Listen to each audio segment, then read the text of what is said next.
हमको लोग क्या समझते हैं, इसके लिए हम जीते हैं क्या? हमारी क्या समझ, ये बात समझ के जीना चाहिए।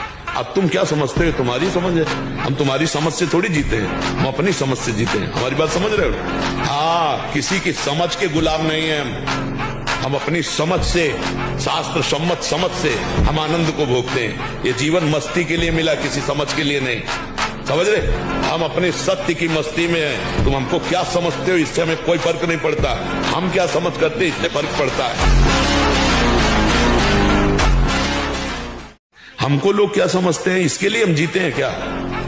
हमारी क्या समझ, ये बात समझ के जीना चाहिए। अब तुम क्या समझते हो, तुम्हारी समझ है। हम तुम्हारी समझ से थोड़ी जीते हैं, हम अपनी समझ से जीते हैं। हमारी बात समझ रहे हो? हाँ, किसी की समझ के गुलाम नहीं है हम अपनी समझ से, शास्त्र सम्मत समझ से हम आनंद को भोगते हैं। ये जीवन मस्ती के लिए मिला, किसी समझ के लिए नहीं। समझ रहे? हम अपने सत्य की मस्ती में हैं। तुम हमको क्या समझते हो, इससे हमें कोई फर्क नहीं पड़ता।